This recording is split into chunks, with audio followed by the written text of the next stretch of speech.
All right, let me make sure I get everything connected properly. I think I do. Hey, everybody. Welcome back to Misfit Corner Comics Presents. This is the artist Andrew speaking. And tonight I'm flying solo, at least for a bit. I sent out a few invites, and we'll see if somebody wants to join. But otherwise, I am doing this solo. Oh, let's see here. Actually, one of the things I thought about doing was going through the Marvel previews, since as like just a quick fresher. This is Marvel previews for it got wet in the bathroom. I must have brought it in there and dropped it on the floor, and stuff happens. But I figured I might take a few moments and just go through it real quick. I haven't made a video on it yet, and I figured might as well start here. I hope everybody can hear me. This is the Marvel previews for, for November. Actually, goodness gracious, I just thought of it. I don't know if I did a previews for October. Oh, well, let me do this real quick. I forgot I'm going to do a separate video. I think I did the DC preview while on a live stream one time. And I edited it in order to make a regular video out of it, and I never got around to doing it. That's what happens when you get so busy. But that's all right. Let me make sure this is connected to the USB, and it is, and here we go. Okay. All right. We're going to take a look at the Marvel previews for items shipping in November 2018. And on the cover, we have Uncanny X-Men #1, Disassembled, which I think is kind of ironic in the fact that everybody's assembled together on the cover, but it says Disassembled down at the bottom. So, and then we've got lots and lots of creators up here at the top. We got Ed Brisson, Kelly Thompson, Matthew Rosenberg, and Mahmoud Asarad. It's interesting that they would have 3 writers and 1 artist, but actually, it gets worse. All right, let's take a look. We have an Ironheart new series coming out from E-Viewing and Kevin Limbrand. I've never heard of that guy, but we'll take a look at it. And then we've got the Marvel Knights 20th anniversary. Let's see. I think this is a Diodato cover. Okay, cool. All right. To be honest with you guys, this is what's killing comics. At least this is what's killing Marvel Comics right now. Get all these multiple covers, and this is back in the 90s. This is back when they did this kind of stuff in the 90s, and we all know how that turned out.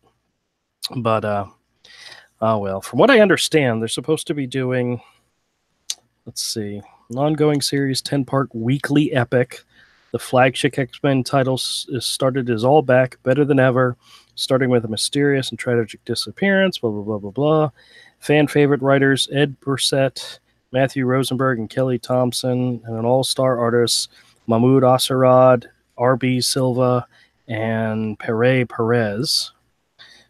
Join forces to bring you the X-Men Disassembled. From what I understand, they're supposed to jump back and forth. Each issue is supposed to have a different art team. Let's see. Issue 1 has Mahmoud Asarad and more. Issue 2 is R.B. Silva. And issue 3 is Yildiri Sinar. So they're soliciting issues 1 through 3. And number 1 is going to be 72 pages at $7.99. There will be a blank variant cover, but if my store decides to jack up the price on the blank covers like they normally do, I will not be picking it up.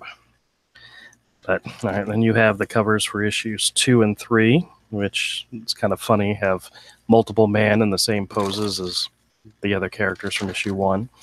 And then issue 3, of course, you have Legion. All right. Yeah. Some interior pages actually look pretty good. I really like Mahmoud Asarad's art. I think he's fantastic. I may end up picking this up, this new relaunch, when they eventually collect it into a hardcover and it gets thrown into a discount bin, because you know that's going to happen. But the art looks good. Then we have this Marvel Knights 20th anniversary. This is an image by Joe Quesada. I don't remember the Hulk being involved in Marvel Knights at all. And it looks like he's squishing like a golf bag, or it could be arrows for Hawkeye. I don't remember Hawkeye being involved either, so that's really weird. But they have a new series, limited series, 1 of 6 and 2 of 6. You got Travel Foreman on art on issue 1, Nico Henricon on 2. First one's written by Donny Cates, who I understand is a pretty good writer. The second one's got Matthew Rosenberg with Donny Cates. So got an alternate cover by Jay Lee, which is always good. But let's see if there's any blank covers. Nope, doesn't look like any blank covers, so I can skip it. Fantastic Four number 4, Dan Slott and Sarah Pichelli still on art. Very good. You got a bunch of different variant covers. A bunch of different variant covers for issue number 4. See, I don't get it. But, oh well. If you haven't heard recently, Kieran Shake called Dan Slott a racist because he drew an alien, or he had an alien colored red. So you have that. Let's see. Avengers number 10, the big 700th anniversary issue. I swear the only way Marvel actually sells any of their books is by either putting out new number 1s or making them anniversary event issues. But look at all these variant covers. You got a variant cover by David Marquez, Alex Ross, Ed McGuinness, Ron Lim, Arthur Adams, which, of course, that's awesome.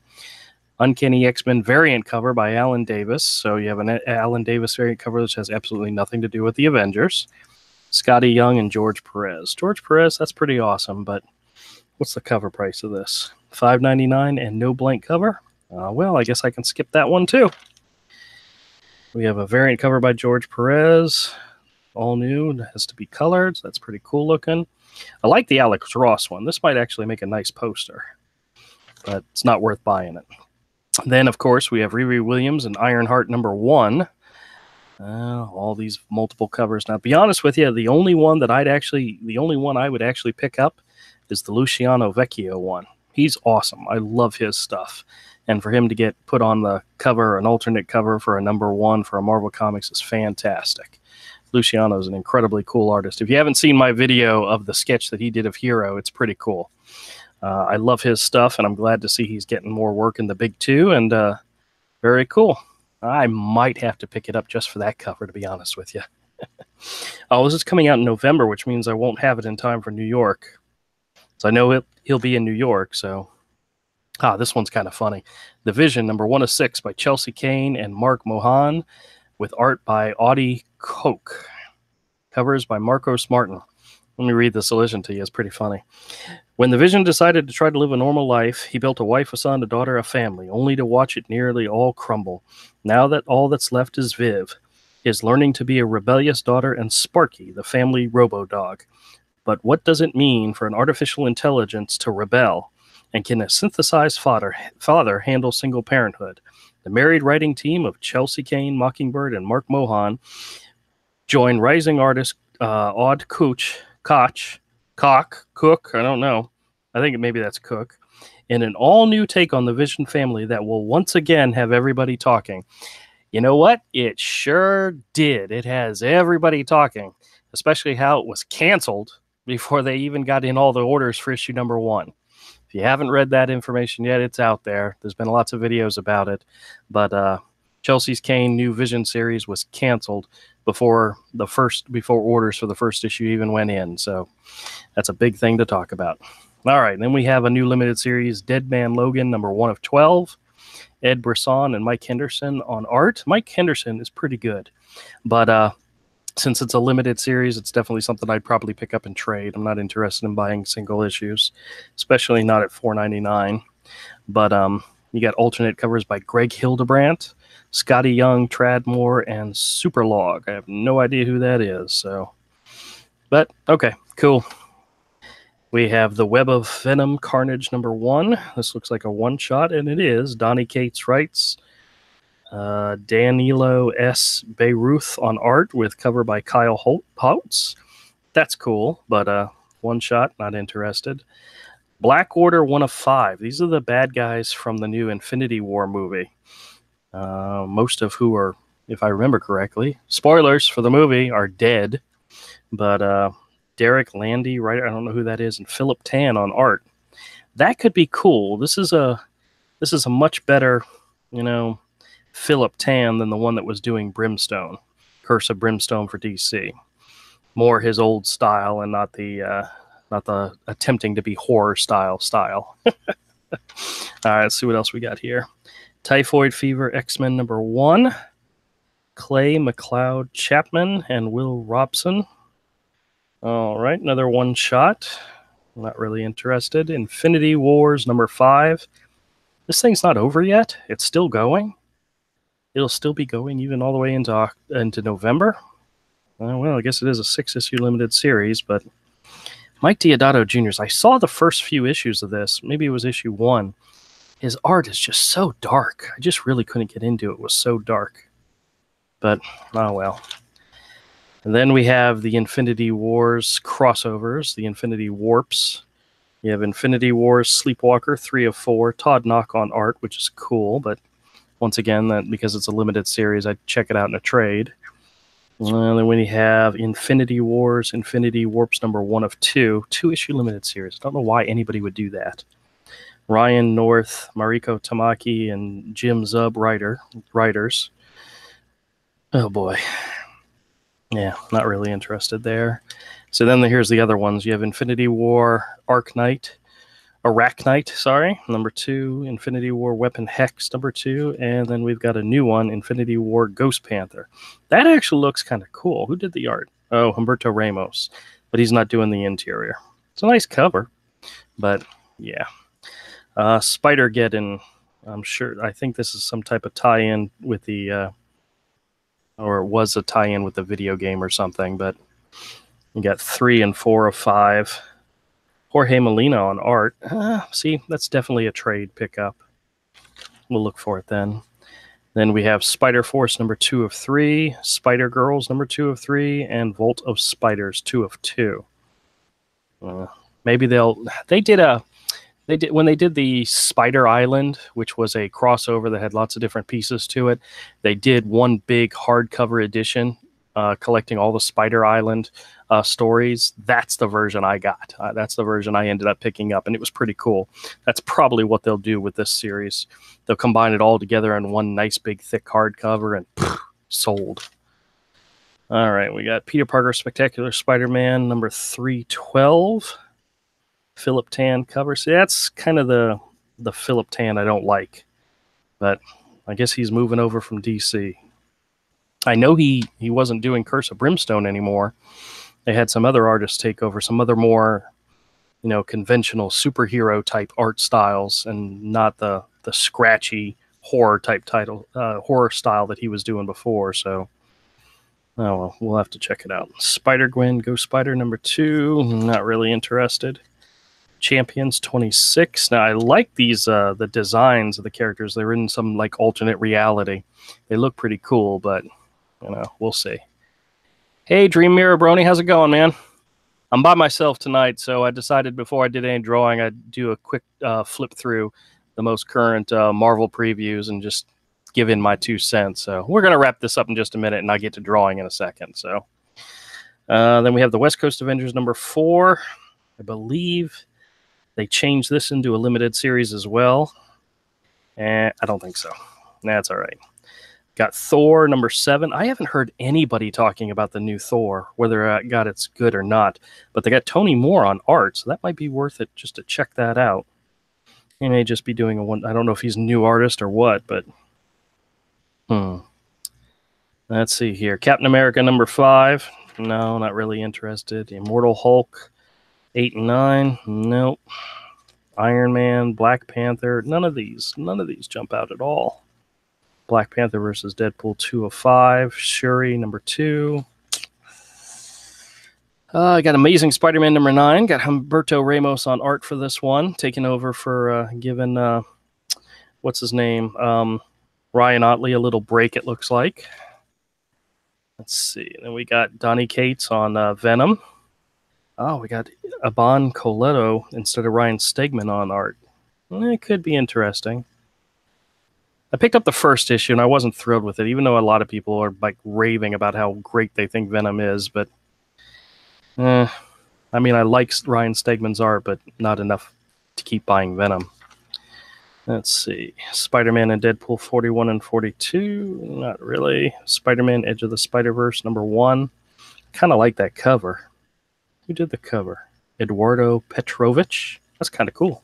Let's see what else we got here. We got the Marvel 2-in-1 number 12. Chip Zdarsky writes. Ramon Perez, who I love his stuff. We have the Human Torch and Invisible Woman. Okay. Well, kind of like they're doing a second Fantastic Four book in the Marvel 2-in-1, so that's cool. That's definitely trade material for me. Then we have this first time in print Cloak and Dagger Shades of Grey.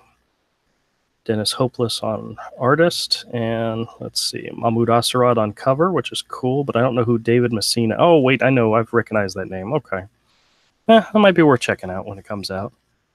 And then you got the little ones, the ones I don't care about anymore, The Unbeatable Squirrel Girl and Runaways. Unstoppable Wasp number 2. I would pick this up just for the alternate cover by Luciano Vecchio. He did a fantastic job with that cover, but otherwise, it's not really my thing. The Life of Captain Marvel number 5 of 5. Captain Marvel preview number 1. Okay. Miss Marvel and Doctor Strange. Doctor Strange is a Mark Waid book, so that's not going to happen. Daredevil, Charles. Daredevil's like all on his own little own. Just doing his thing and probably staying out of the way of everybody else. That's a good thing. I like the Phil Noto covers. Oh, he's doing the interior art too.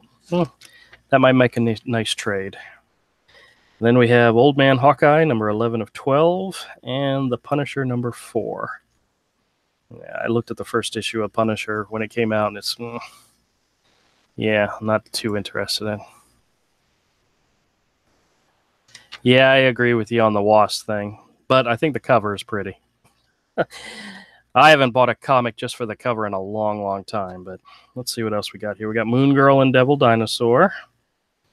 Death of the Inhumans. I haven't heard anybody talking about this series either. I know the first or second issue's already come out, but because it's a limited series, it's definitely something to look into in a trade. As Guardians of the Galaxy, I know number 1 came out, and I haven't heard anybody talking about that. Cosmic Ghost Rider, people talk about that all the time, but it's a limited series, so that's also definitely a trade. Shatterstar number 2, the book everybody asked for. Oh, okay. Return of Wolverine, 3 of 5.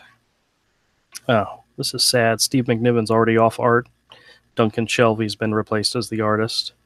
That kind of stinks. Would have liked to have seen a nice, nice hardcover collection of the Return of Wolverine with all the art by Steve McNiven. They don't do that anymore.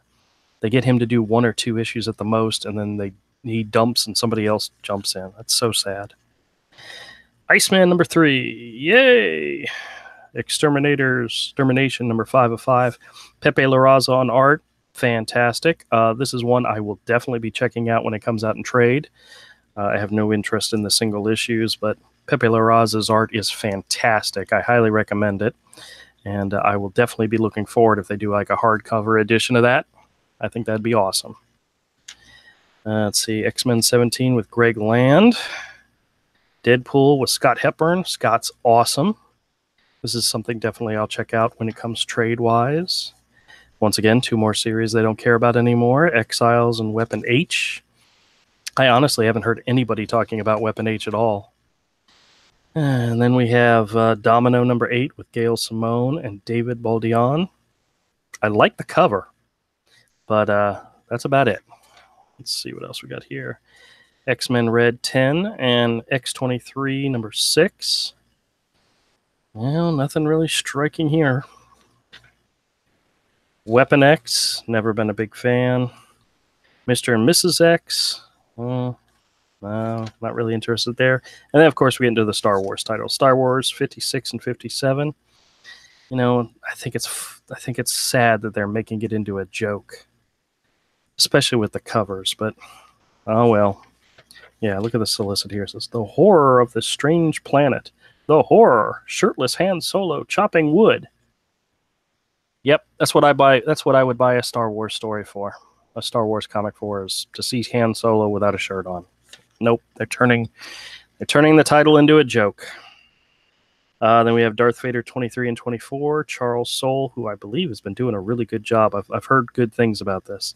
But once again, pretty much all the Star Wars stuff to me is trade material. Then we have the Solo Star Wars story adaptation. That's all right. I already saw the movie. Star Wars Dr. Aphra number 26. Okay. And Star Wars Han Solo Imperial Cadet 1 of 5. Leonard Kirk on art. That might be cool to pick up as a trade then. Leonard Kirk's a really good artist. I look forward to seeing that. And then we have Spider-Man number 1, published by IDW. This one actually kind of has a feel for the new Spider-Man movie, the edge of the, what do you call it? Edge of the Spider-Verse movie. So if this is related to that at all, this could be interesting. I am definitely going to check it out. And then we have the Marvel Superhero Adventures, Captain Marvel Mealtime Mayhem. Yeah, I don't think so. But okay, cool. That's it for comics. There's trades and graphic novels, but overall, there wasn't a lot in there I'm going to run out and buy. There's a few I'll check out and see what they look like, but the majority of it I'm willing to wait for trade. But all right, well, there you go, guys. All right. What did Dream Mirror Brony say? Back. Okay, good. I'm glad you're back. An interesting indie comic you should check out is Under the Flesh, artist J.L. Giles, gothic Lovecraftian horror. Okay, that's cool. Avery's really into the Lovecraftian stuff. I just like, if it's really good art, I would definitely check it out. But I'm not a big Lovecraftian story type person. I've never bought anything just because it had that feel to it. But if it's got nice art, I'm always up for something good. All right, let me save this video real quick. Marvel previews. November 2018. There we go. That way I can make that into a video later and somebody else can enjoy. Now that I'm done. Feel in the mood. I had a new cover idea for Hero Book. Oh, and I just dropped it in the trash. A new cover idea for Hero Book 2. Yeah, I think it's weird too. I think it's weird that they chose IDW with all their bad, they're losing money and so forth. Maybe they were able to get it done cheap over there. I think that's one of the possibilities. But I don't see bad by Marvel letting somebody else publish their characters, because the current crop of editors and writers and artists at Marvel aren't interested in making comics for kids.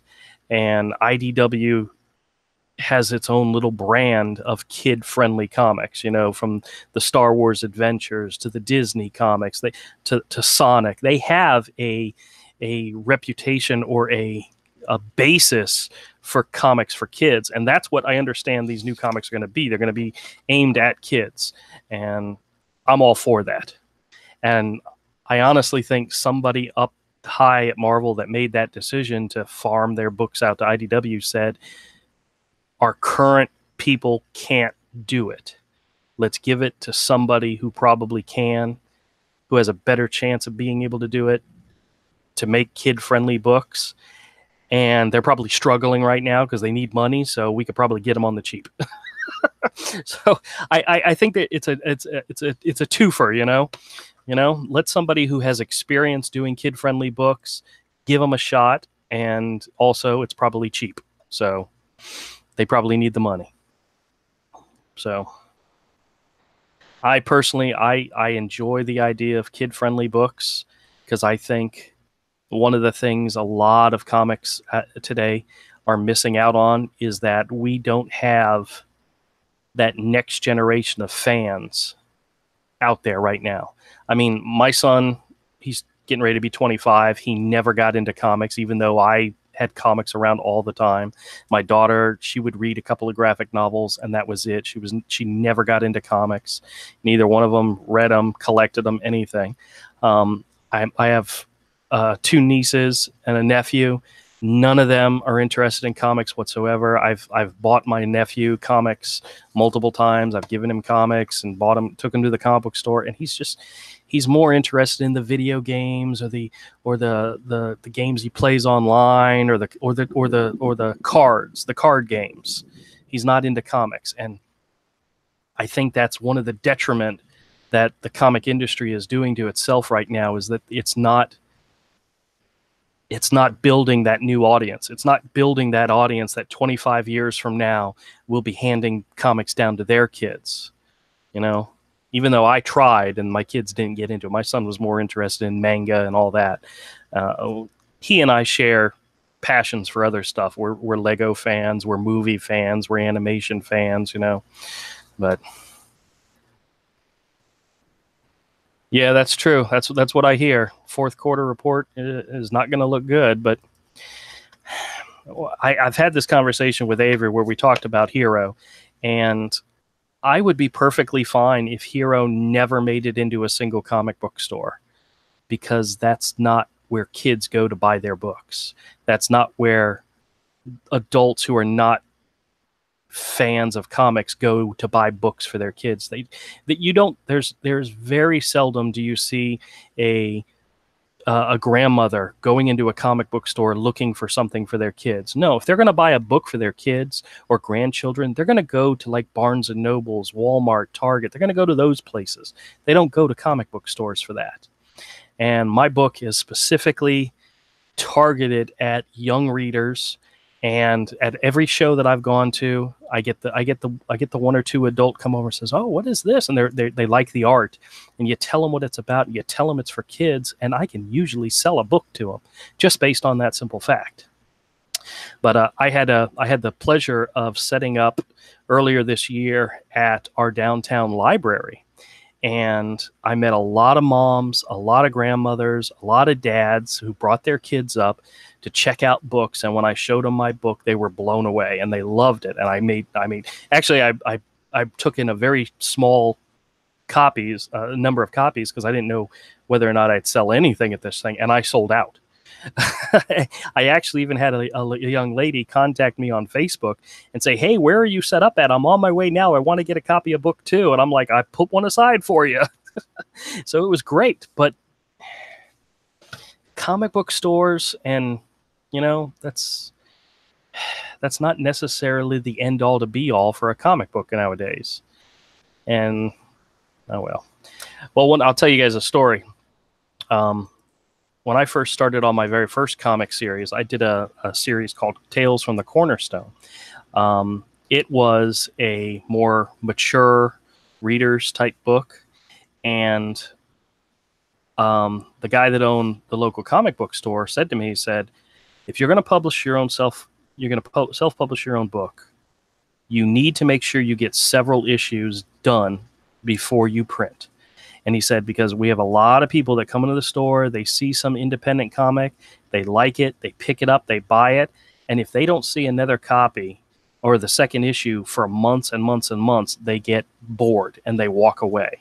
He says, you have to have several copies done before you go to print.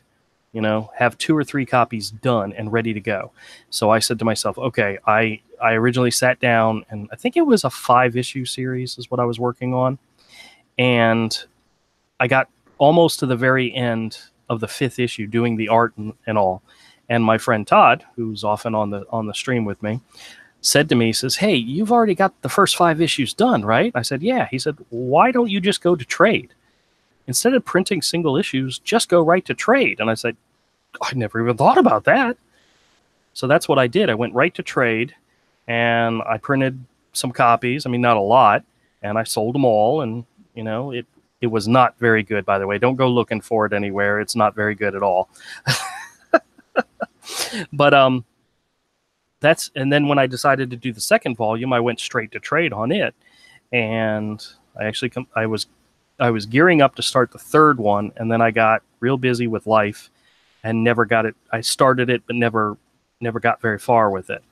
And then the idea of Hero came along, and then we started focusing on Hero, and then that was it.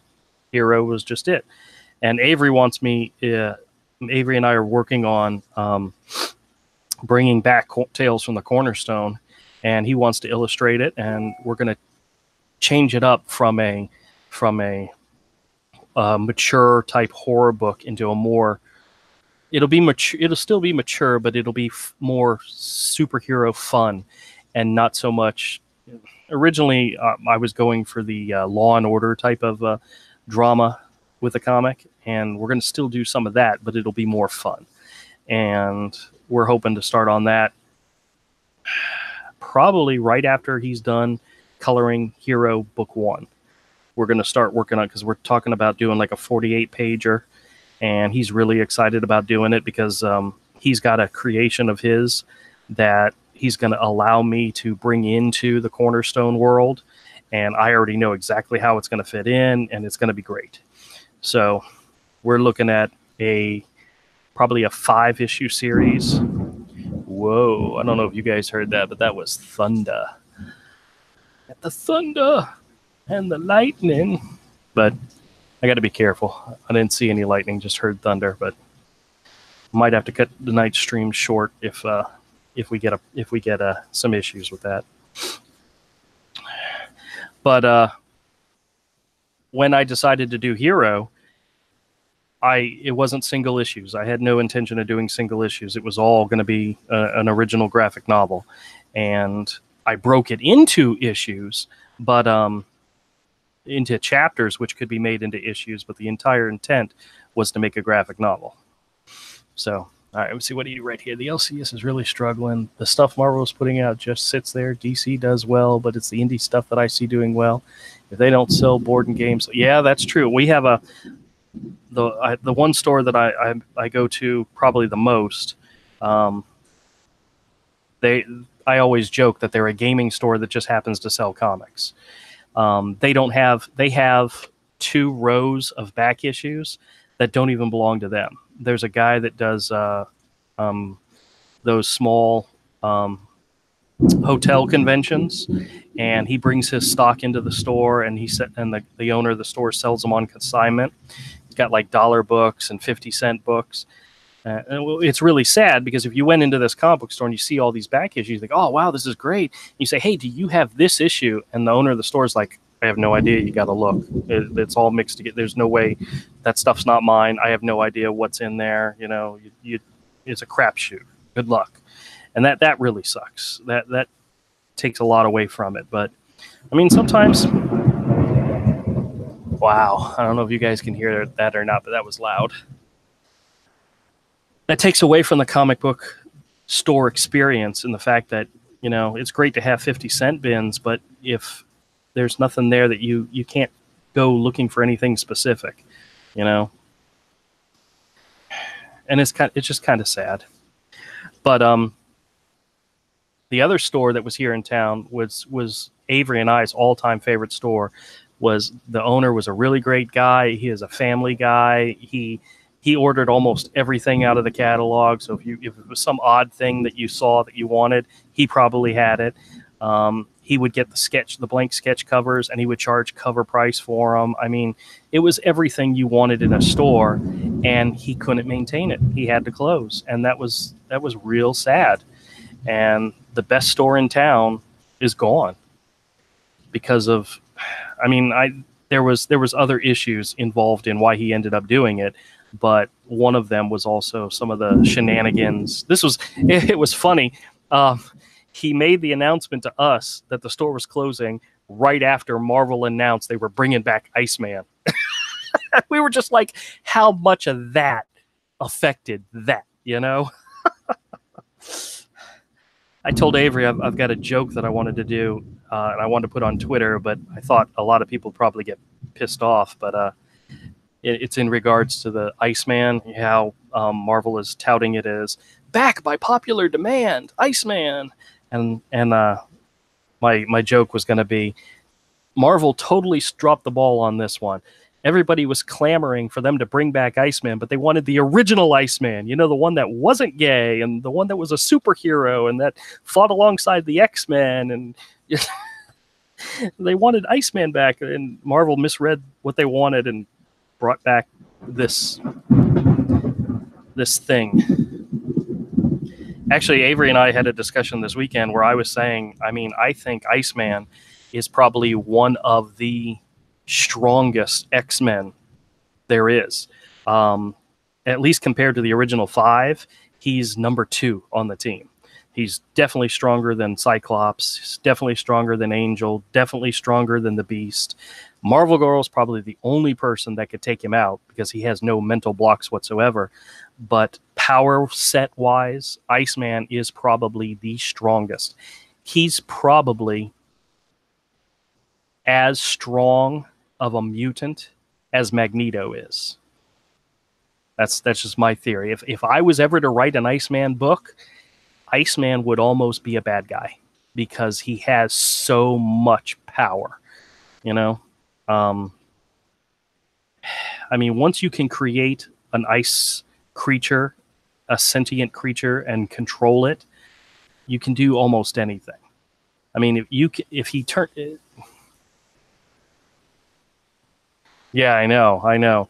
I mean, he has the power to take air and water molecules out of the air, oxygen and water molecules, and force them into snow and ice. You know how they say Magneto can rip the metal, the iron out of your body, out of your bloodstream, and kill you? Iceman could do the same thing. You know, we're 90%, our bodies are 90% water.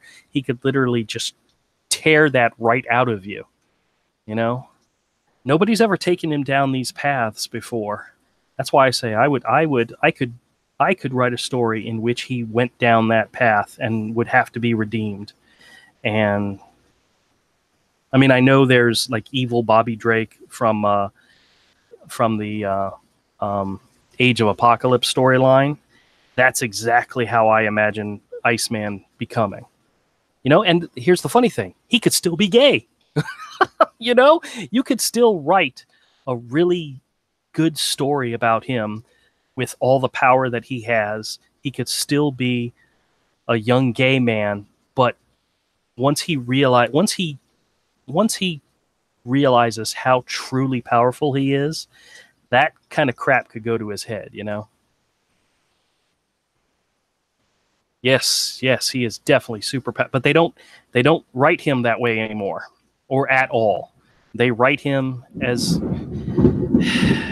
you know, a gay guy that wants to go out and meet guys on Tinder. You know, that's not the Iceman. I mean, if there was an Iceman story to be written out there, it would definitely be the dark side of his powers, I think. You know, this new series focuses on his sexual orientation, and it's just not what the character, you know, that's just not the... I mean, it's fine. I don't have a problem with Iceman being gay. I think that's actually an interesting twist to that very first story in X-Men #1, but that's not the entire focus of his entire personality, and they want to write it that way, you know? Ah, well, that's just my 2 cents on the fact. I really think they dropped the ball with it, and I think Iceman could be... I've actually thought about doing doing a creator-owned series about a character who had those types of powers, and, you know, who knows? You never know. Might happen one day. But in the meantime, I love drawing Hero, and that's what I'm drawing now. This may or may not be a scene from Chapter 17. This may actually be part of the first page of Chapter 17, which I am getting a little far ahead of myself because I haven't even finished Chapter 16. But, oh well, I just felt like drawing Hero. And this is him. All right, let's see. I'm going to stop this video real quick and tag it. I got this strange feeling this weather's not going to be good. My dog, he's underneath my drawing table right now, and I can feel him panting on my leg.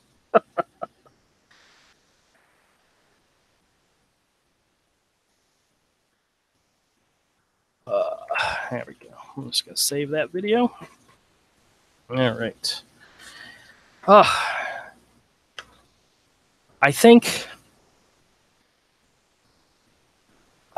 Hero is probably one of my favorite characters I've ever created. I've got very few. I mean, I do have a few that I've created, but he's the one that I think has the most potential in the long run of storytellings. What's Hero's full name? Believe it or not, he does have a last name, but we never actually addressed it yet. I mean, we're in the middle of book 3 right now, and we've never actually brought it up. We kind of thought of giving him like a family name, like a clan name, but we couldn't figure it out. I will tell you, he was the species that he is. We call him a Tilmaroon.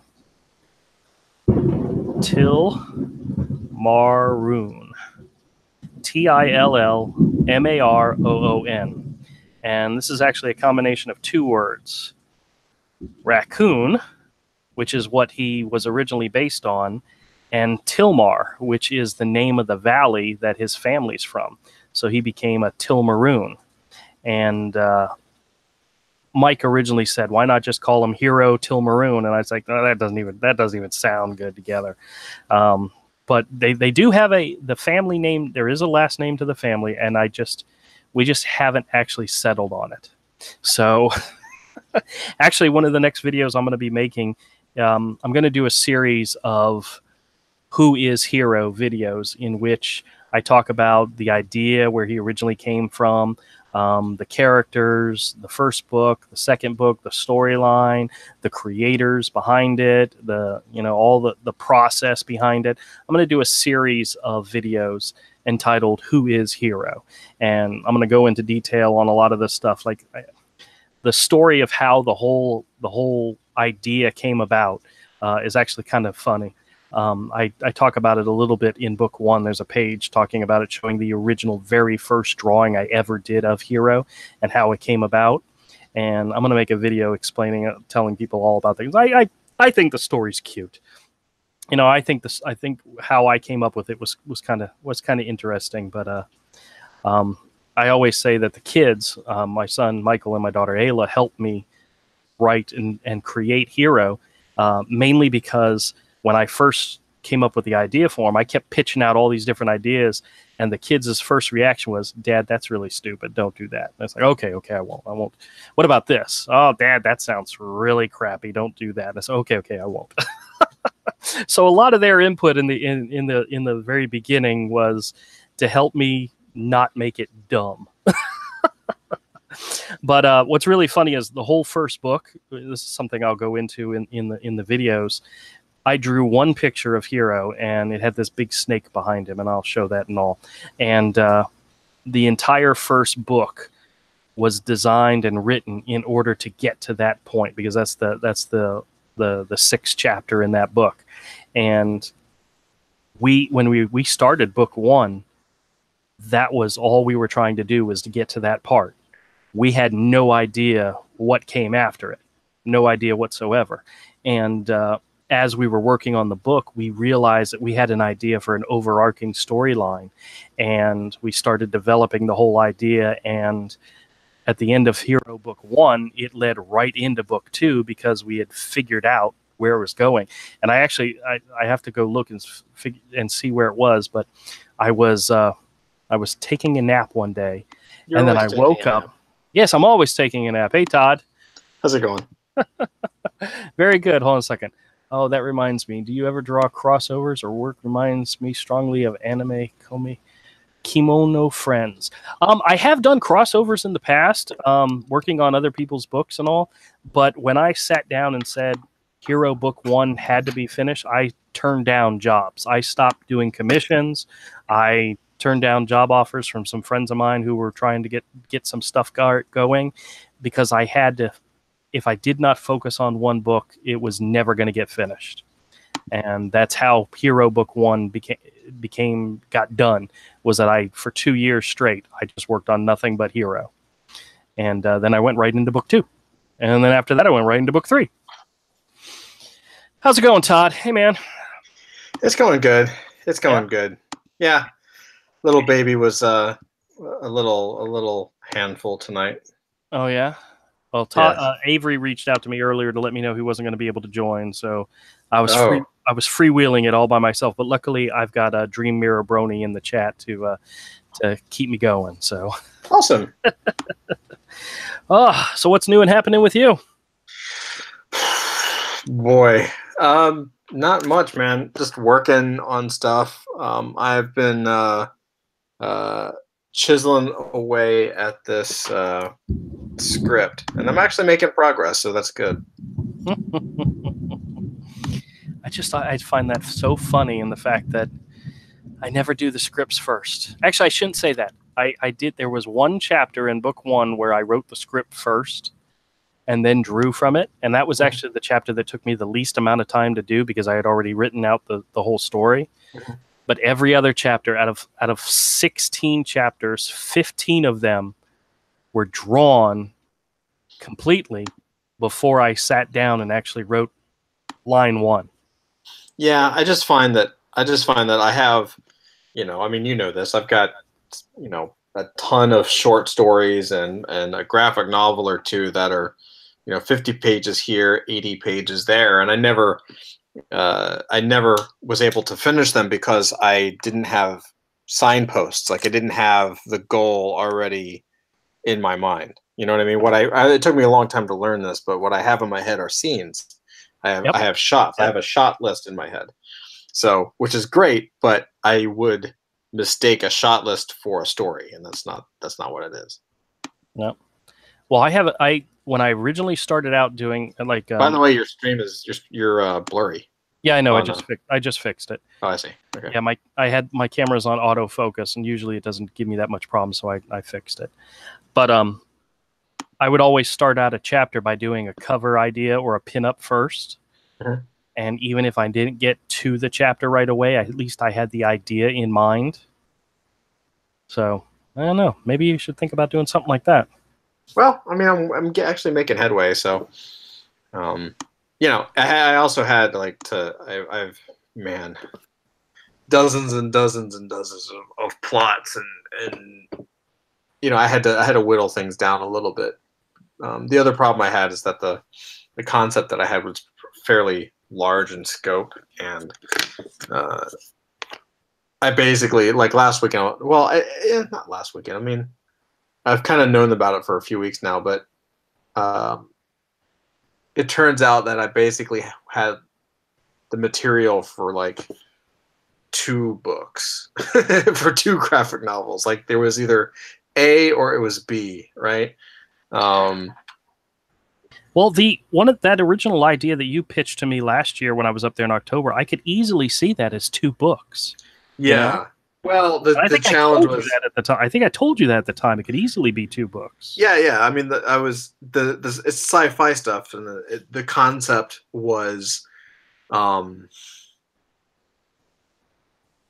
of the concepts was dealing with like multiple timelines and multiverse type stuff, essentially, and that became really difficult for me to track, because I like there's two problems. One, I like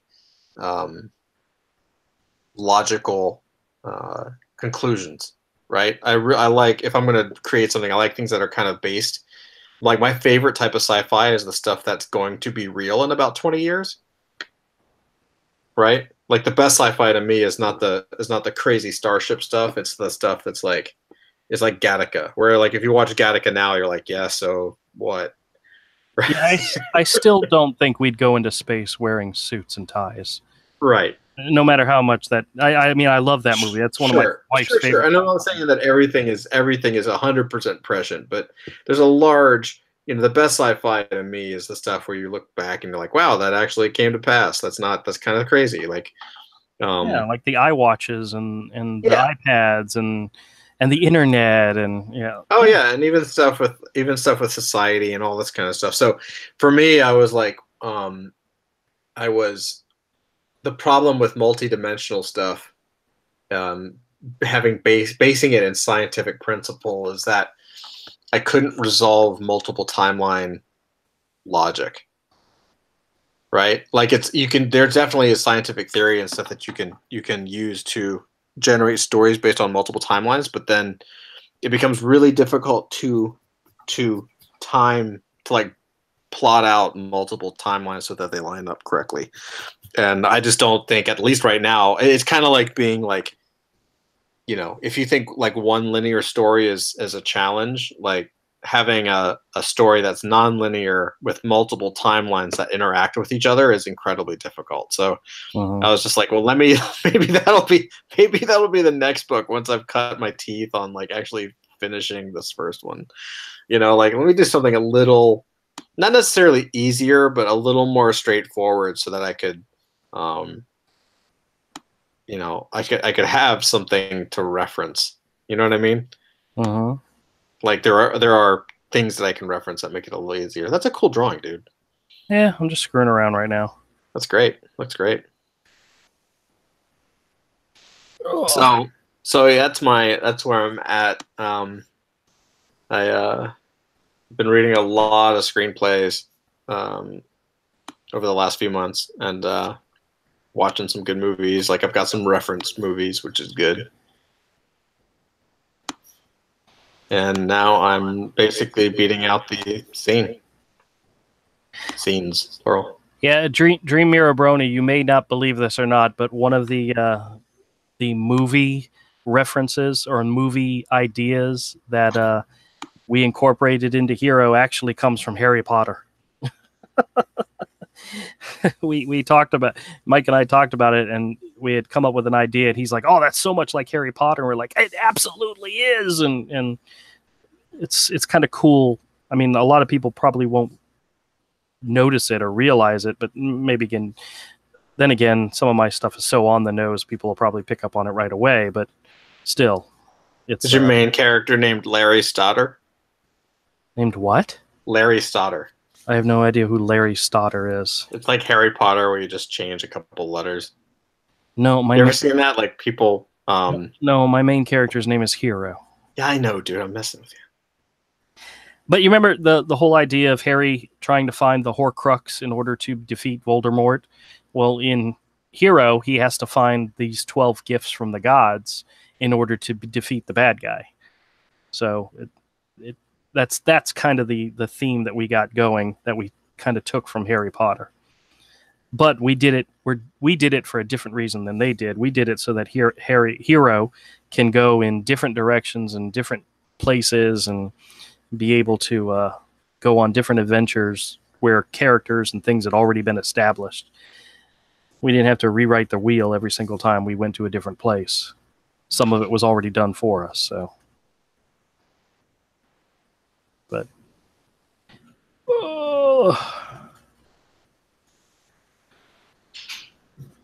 you do remember this stream's about me, right? It's fine by me, man. I'm all right. Yeah. I love it when you come on. I just have to every now and then rein you in, Rein me in? What are you talking about? I'm just kidding. Well, I have plans for my next Comicsgate video. I can't believe I'm going to have to make this, but I made that one video about DNC making the donation to the LGBTQ hotline, and how I thought that was a great thing. It was an incredible thing to do. And then I went on Twitter and started reading people's comments about it, specifically Mags and her cohorts and all. And I'm like, I can't believe some of the things these people were really saying. Yeah. I mean, it's just utterly, it's insane. They're like, has somebody contacted the charity and let them know that this bigot is making this donation? Yeah, I read about that today, actually. I was like, oh my God, you people. Yeah, I'm going to do a video just reading what they wrote. And what's actually so funny is a lot of the comments and Twitter posts that they made was before he made the payment, the donation. And they're like, I don't even think he's going to do it. He's doing it just to make money. And it's like, oh my God, you people are just insane. You are so nasty. The world that you live in is so, so dark, and oh well, I don't want to make want to make negative comic skate videos. I don't want to just make negative things, but I'm actually going to add my own little twist at the end of this video, and when it comes out, you'll see. Okay. So, but I wanted to do it tonight. I don't know if I'm going to have time. Well, I have to do it tonight because this is a topical thing, you know. It's not something that can wait for another day because this is what people are talking about, you know. I don't know. This guy might actually be a character. I don't know. I don't know where he will come into play, but I just wanted to draw somebody big and mad and mean and ugly. He looks great. Yeah, I don't even know what he is. He's kind of a dog, but he could be something else. I don't know. Like a wolf? No, he's not a wolf. A wolf would be a wolf. I've already established in the hero universe that wolves are wolves. This guy's got arms and paws and legs and torso, so he's not a wolf. He might be a... Actually, if I changed him a little bit, he could be a Wolverine. So, actually, I'd have to change the ears, because I've actually drawn a Wolverine character in the comic already. And his ears were different than this.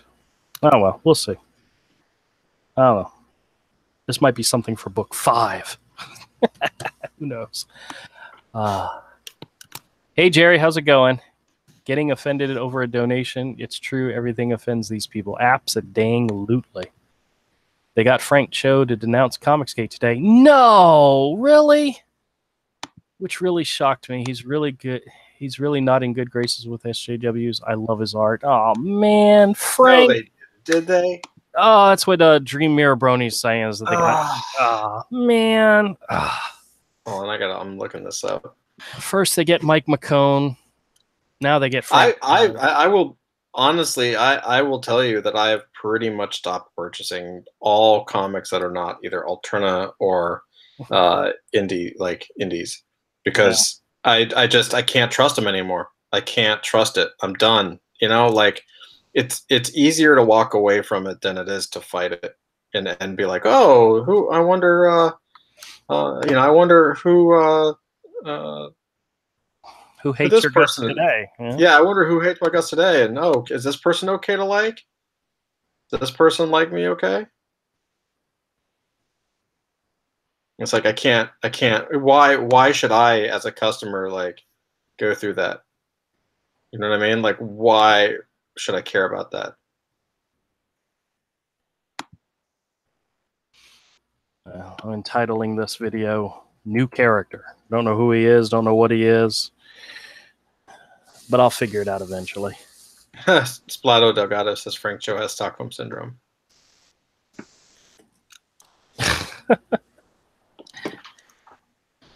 You know what's so funny? I saw a post by was it Jason Howard that did Dead at 17? Or Zach Howard? I forget what it's. I know his last name's Howard, but he has an Indiegogo that he's getting ready to start. And I saw the picture and I thought, oh, this is awesome. And I retweeted it and thumbed up it. And then I went, ooh, maybe I should check his Twitter feed to see if he's an anti-comic skater or not. And I didn't see anything in there, just perusing it. So he's somebody who hasn't come out as an anti-comic skate person. So at this exact moment in time, I can support him with a. Wait, who are we talking about?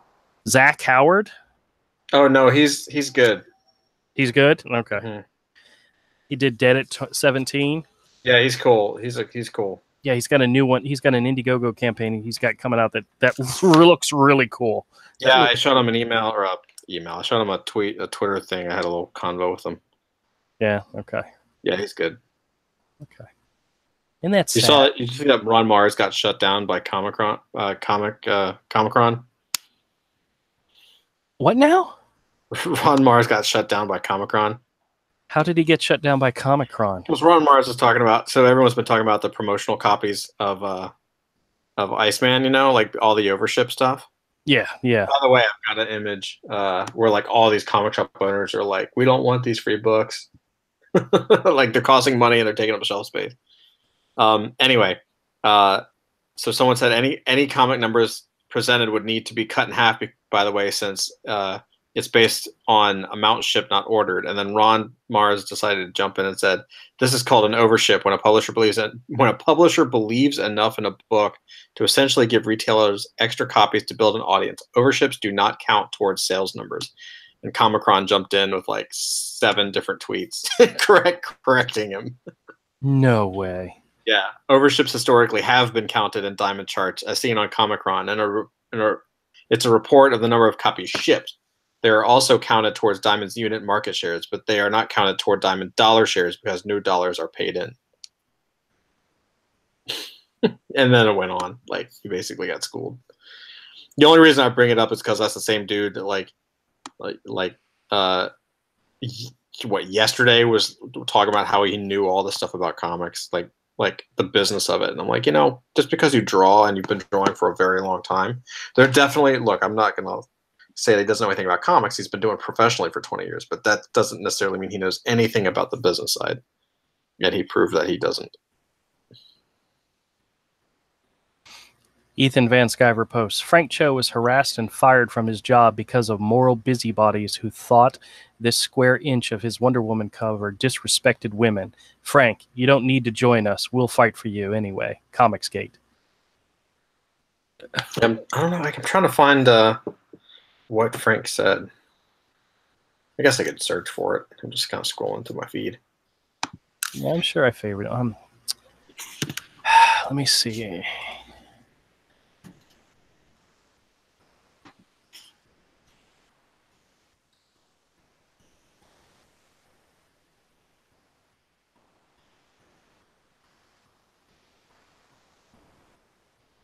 Oh, here it is. It's on Bounding into Comics.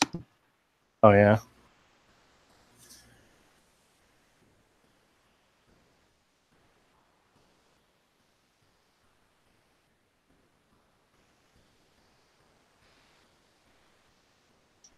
Well, I mean, who can blame him? He's got, if he doesn't call people, this is why comic industry is like getting crushed. It's like, if he doesn't step up and like denounce, then he's just going to get labeled. He's already been fired off of Wonder Woman.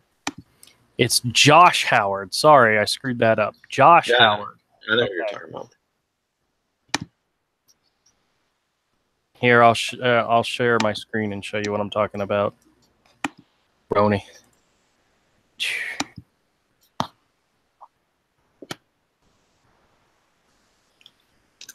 He did it dead at 17. I had the @ symbol. He's got a new Kickstarter started called T-Bird and Throttle.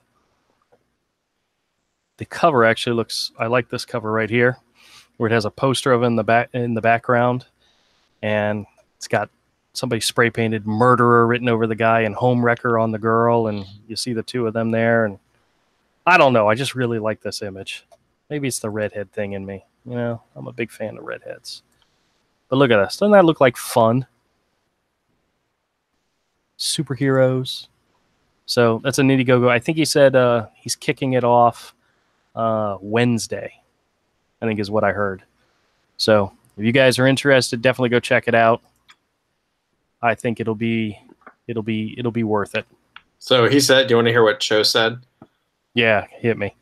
Okay, it said, quote, "It has come to my attention from various sources that people are associating me with Comicsgate, an alt-right hate group in the comic book field." Did you know you're part of an alt-right hate group, Andrew? So I've been told. I didn't realize that's the truth. He says, "As a proud liberal Democrat, I'm against everything Comicsgate stands for." Wait a minute. I'm a Democrat. Yeah, me too. I'm a registered Florida Democrat. I've always been. Yeah, me too. Doesn't matter. Wait a minute. Can I not be in Comicsgate?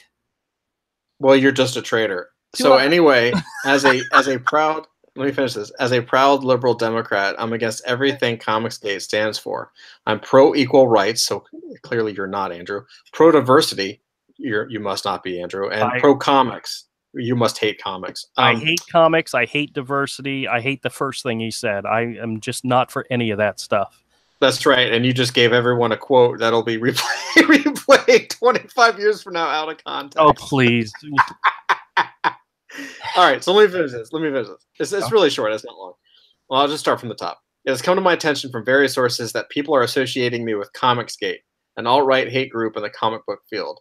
As a proud liberal Democrat, I am against everything Comicsgate stands for. I am pro-equal rights, pro-diversity, pro-comics. I have always believed that everyone is welcomed at the comic table and no one group should try to force another to their idea of what is normal and not normal. So let me be very clear where I stand. F, and he used the letters, F Comicsgate. Frank. I always believe that everyone is welcome to the comic table, except you. What a dummy! No, another dummy. I can't even defend it. The guy's an idiot. He just does. He spelled Comicsgate. He left out the S. He doesn't even know how to spell it right. He called it Comicsgate. It's like it has nothing to do about anti-rights, anti-diversity, or anti-comics. It's ridiculous. Absolutely ridiculous. Man, that's so sad. Now I got to make another video. Oh, you freaking idiot. Yeah, what a dummy. I mean, he's been attacked. And the funny thing is his work is perfect Comicsgate. Like, for that Gwenpool cover or that Spider-Gwen cover he did where her dare, her butt was showing. Oh no. Like these anti-Comicsgaters hate Frank Cho. They hate him because he draws beautiful women. And they're not gonna accept him either. They're not gonna all of a sudden say Frank Cho is the greatest artist in the world. We love you. No, they're not. They still hate. Well, they might do it just to piss off people, but they'll never buy his work. They won't. They'll never buy his work. They'll never buy. He is throwing his lot in with people who hate his guts. Yeah. Oh my God, you idiot! It's pretty crazy.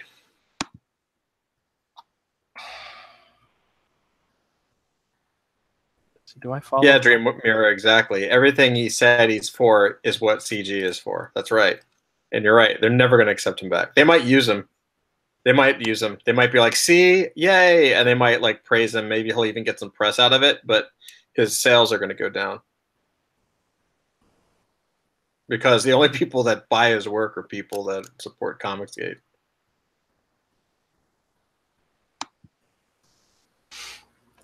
I guess now Brandy from University 2 is going to be a transvestite. Who knew she had a penis?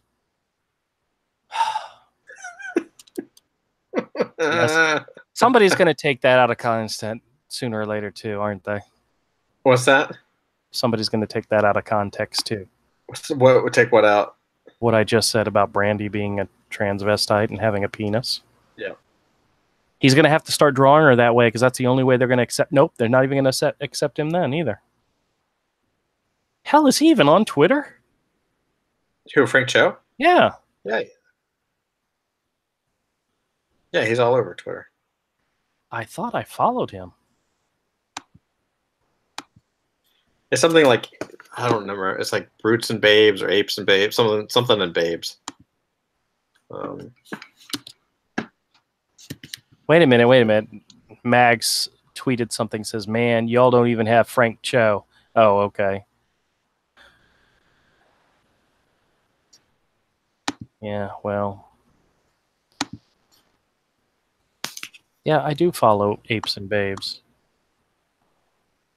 Well, that's where he just posts his art. He doesn't say anything else. Maybe he took it down. Yeah, I don't know. I don't think he's... I don't see the comment, so he must have said it somewhere else. Yeah. Like I would. That would be, people aren't retweeting his comment. Like they're retweeting his art and being like, dude. I mean, that's fine. They can keep laughing. They're just like they're burying their own business. It's not. What they don't get is it's not like a win versus a loss. It's like, oh, we got him and you guys don't have anybody. It's like, no, we have everything. Like, we have the money and we're not buying your stuff anymore. Like, you people are losers. I'm sorry. Like, you're not very smart. And the game was over a long time ago. You just don't know it. Like, it's sad. I mean, I try to find the humor in it because it's not, these people are not going to be employed. Hell, they're not going to breed. They're not going to have they're not good people. They're very, very negative people. And that doesn't breed a positive business. You can't be so negative all the time and expect people to you can get pity for a while, but eventually that stuff runs out too. Dream Mirror Brony says Marvel and DC are both really pushing hard against CG.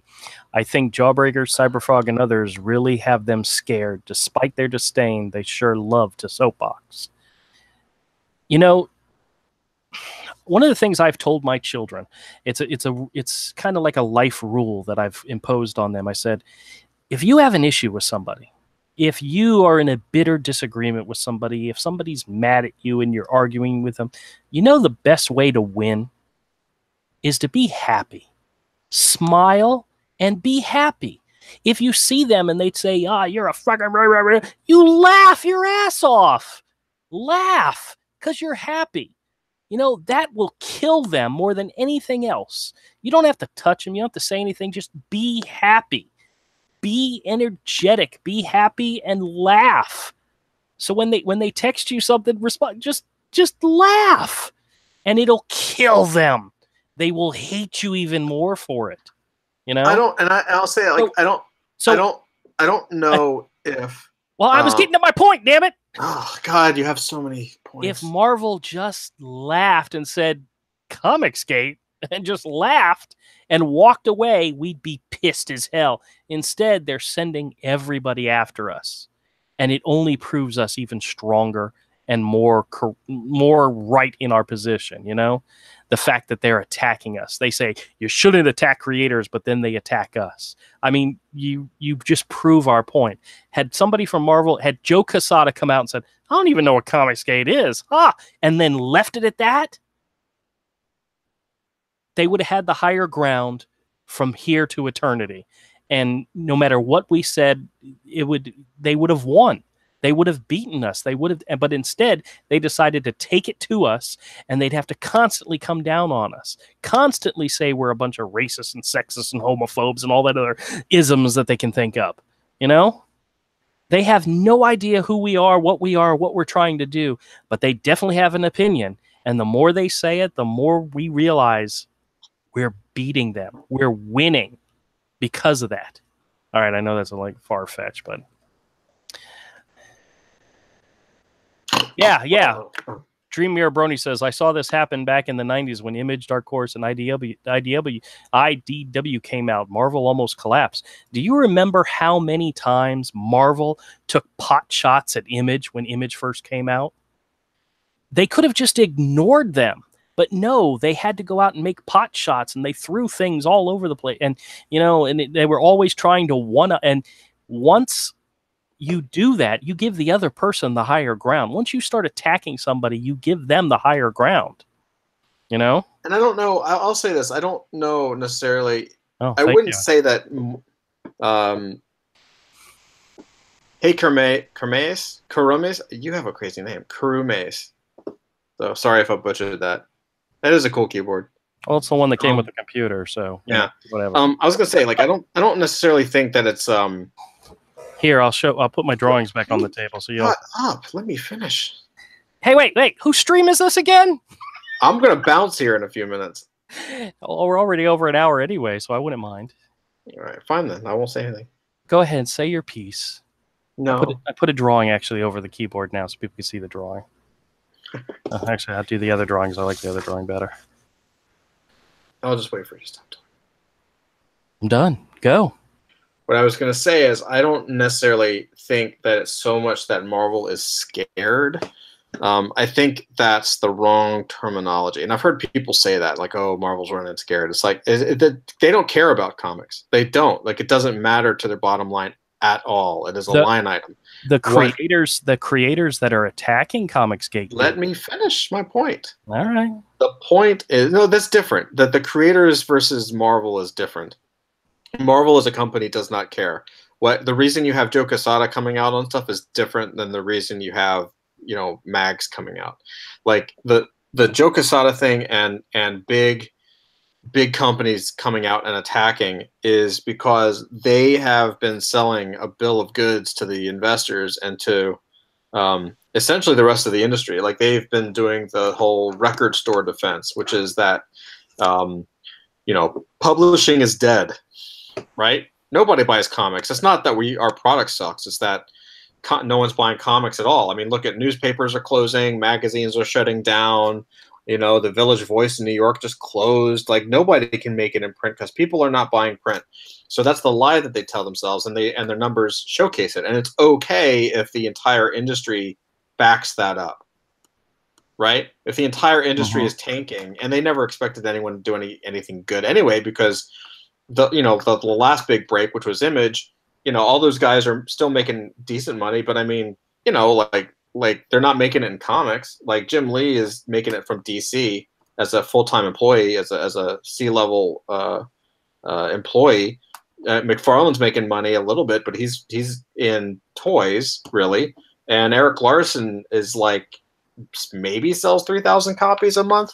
So nobody is really from the big breakout days are making money. So it was a very easy excuse backed up by them being able to say, see, no one in the industry is making money.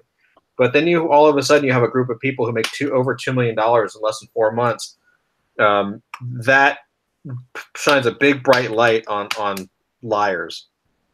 And I can vouch. I can tell you that there's a lot. I would be willing to bet. Let's just put it that way. I would be willing to bet that there are a lot of fudged numbers at Marvel. Lots of them. Yeah, lots of them, and they do this for a multitude of reasons, so they can, like, you know, they can justify getting more budgets for this department or budgets for that department, or get this equipment. Hey, we suck. If we just had this equipment, we could get the numbers up, and then they fudge the numbers again, so they can, you know, justify their jobs. The creators are different. The creators are freaking out because they're not going to be able to ever make this amount of money. They don't understand it. They really do think that people are just getting ripped off. Like they really don't have any clue as to like how business works. They don't understand it. I think when people start sharing and showing off their copies of Cyberfrog, these people that are attacking everybody, attacking them, saying these guys, they're stealing your money. They're never going to print it. They're never going to publish a comic. They're just taking your money and run. They're going to have to come up with another line. Well, of course they won't work anymore. Well, they'll just say that you're stupid for giving a Nazi your money or something. Like they're never going to justify it. They're never going to be like, oh, okay, well, this guy delivered, so I guess everything's cool. Like that's not going to ever happen. They're not. It is similar. It is similar to the Image days. It is very similar to that kind of reaction. The difference is that this is kind of a death rattle, right? This is not. Image still launched within the direct market. Image still was a direct market company that went to comic shops, so the comic shops benefited and all this other stuff. This is not. This is like we've left Krypton, right? Great, Krypton's blowing up, guys. Like I'm moving over here. The future of comics is actually very strong. It's actually something that I'm really happy to see because it's, you know, the more indie comics artists or creators. I mean, for years I've fought to try to get artists to learn marketing and business in a variety of different ways. And now they're going to be forced to do it. Yeah. And I think that's good. That's a good skill to have. It's true independence when you don't have to count on anybody else, when you build your own audience and you're able to like blast out an email or send out a notification on YouTube or something that says, hey, I'm going to be live, and that people can show up because they want to see you and want to hear from you. That is ultimate power over your career. Right? Yep. Yeah, Trades selling all those Epic collections. Maybe. Digital sales are great. Yeah, right. Digital, amazing. Because you know everybody loves paying $4 for a digital PDF as opposed to like $4 for an actual physical product. That's the other problem they have is the local comic shops. Well, I don't know how true it is, but I was told that one of the reasons why digital comic books are so expensive is because they didn't want the local comic shops to revolt, because Marvel was afraid that if the comic sold for 99 cents or $1.29, or if they modeled the iTunes store, that the local comic shops were going to revolt. I still think all right, wrap it up, because I got to wrap up this stream, man.